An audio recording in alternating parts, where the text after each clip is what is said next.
আপনি ভেবে দেখেন গুনাহ ছাড়বার সময় হবে কখন? 60 বছরও গুনাহ ছাড়লেন না, আর সময় কখন? আর কখন? কোরআন শরীফে স্পষ্ট আছে প্রত্যেক জাহান্নামী জাহান্নামের ভীষণ আগুনে যখন উথাল পাতাল ঢেউ খাবে, আগুনের মধ্যে ঢেউ খাবে, তখন জাহান্নামী বারবার চিৎকার করে বলবে, রব্বানা আখরিজনা, আল্লাহ আমারে জাহান্নাম থেকে বের করে একটু সুযোগ আবার দেন, আমি নেক আমল করব।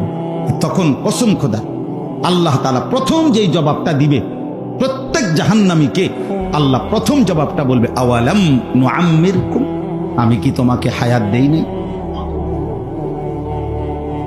বান্দা, গত 60 বছর কি আমি দিছিলাম না?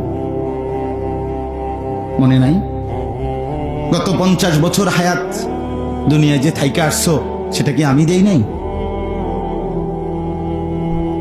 কি চাচ্ছ আবার? কিসের হায়াত চাচ্ছ? সেটা তো আমি দিয়ে আসছিলাম। আওয়ালাম নুআম্মিরকুম, এই জন্য আমাদের প্রত্যেকের হায়াত জিন্দিগি, দোস্ত নওজোয়ান, তোমারও জিন্দিগি আমারও জিন্দিগি, তোমার সময়ের এই যৌবনের এই টাইম, এটা কিন্তু আল্লাহ জিজ্ঞেস করবে, এটা আমি দিছিলাম না? আমি দিছিলাম না? কেন নামাজ পড়তে পারলা না? সময় ছিল না বলে? সময় তোমার আব্বার সময়? মোবাইল টিপতে টিপতে আসর মাগরিব এশার নামাজ শেষ করে ফেলেছ। বন্ধুদের আড্ডায়, ওই বন্ধুরা তোমার বাপ? কি বন্ধু বলো? ওরা তোমার সমস্ত প্রয়োজন পূরণ করে দেয়। সামান্য পেটে ব্যথা হইলে তখন এই বন্ধুদেরকে ডাকেন না আল্লাহকে ডাকেন? তাহলে ওই দুষ্ট জানোয়াররে যে তার পিছনে আড্ডা দিয়া যে সময় শেষ করলে, হ্যাঁ? আল্লাহ আমাদেরকে হায়া, লজ্জা, শরম দান করে। লজ্জা জীবনের বড় সম্পদ। আল হায়াউ শু'বাতুম মিনাল ঈমান। নবী সাল্লাল্লাহু আলাইহি সাল্লাম বলেন, ঈমানের সবচেয়ে গুরুত্বপূর্ণ একটি শাখা হায়া, লজ্জা।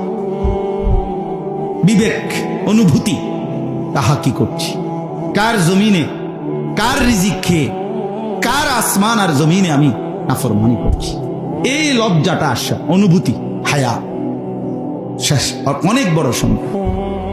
নবী সাল্লাল্লাহু আলাইহি সাল্লাম বলেন, ইযা লাম তাস্তাহি ফাসনা মা শিত।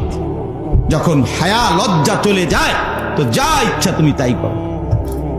যা নাফরমান, তো যা মন চায়, তোর জন্য শরমে নাই। আর কি? আর কি? এই যে সমস্ত ছেলে দেখবেন রাস্তার পাশে পেশাব করে, এগুলোর কোনো শরম নেই। এরা এরপরে কোনো কিছুতে আর লজ্জা বোধ করেন।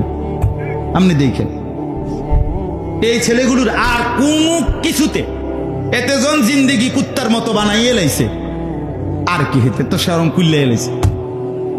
এইবার আর তার কিছুতেই লজ্জা হয় না। এবারে হেরে দেখে যদি কেউ বুড়া মানুষ, জোয়ান মানুষ, আলেম মানুষ, হুজুর মানুষ, যেই দেখুক হের মোবাইল হে টিপে, হ্যাঁ তো শরমে নাই, এনে দেখলেই কি, আপনি না দেখলেই কি, ওর তো কোনো লজ্জাই নেই। পরে আর কে বাধা দিবে? মানুষে দেখলে কি করবো? মানুষে দেখে কা, এটা কার দোষ? আপনি দেখছেন কা? কথা বুঝছেন? আমি আপনার কইছি নি আমার দিকে চাই থাকতে, আমার মোবাইলে আমি টিপি, আপনার সমস্যা কি? না, আমার কোনো সমস্যা নাই, তোমার শরম নাই, এটা বুঝছি আর কি, এটা একটু সমস্যা হয়েছে। এজন্য মানুষের লজ্জা যখন চলে যায়, সে যা ইচ্ছা তাই। হ্যাঁ বন্ধু, এটা বড় সম্পদ। হায়া, হায়া ইনকিবাদুন নফস, অন্তর সংকুচিত হয়ে যাওয়া আল্লাহর নাফরমানির ভয়ে, যে হায় আমি কেমনে করি নাফরমানি, কার নাফরমানি করছি, কেন করছি, কেন আল্লাহর সেজদা করলাম না? কি উত্তর বলেন? এই যে কয়জন বসছেন, বলেন আপনারা নওজোয়ান ছেলে, তোমরা বলো ভাই, আজকে যারা এশার নামাজ পড়ো নাই, কেন পড়ো নাই? এখন যে জানোয়ারের মতো গিয়া ঘুমাই যাইবা, কেমনে ঘুমাইবা? বেশরম, বেহায়া, এই নির্লজ্জ, ঘুমাইবা কেমনে? আরে নাফরমান, ঘুমাইবা কেমনে? কার জমিনে ঘুমাই না, কার আসমানের নিচে ঘুমাই? শরম। মুসলমান পরিচয় দাও অথচ সেজদা দাও না। এত বড় নির্লজ্জ বেহায়া। জঙ্গলে যাও না কেন?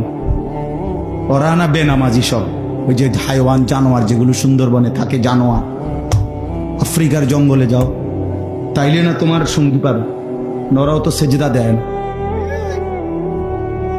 তুমি মানুষের সমাজে থাকো কেন? মুসলমানের এলাকায় থাকো কেন বেটা?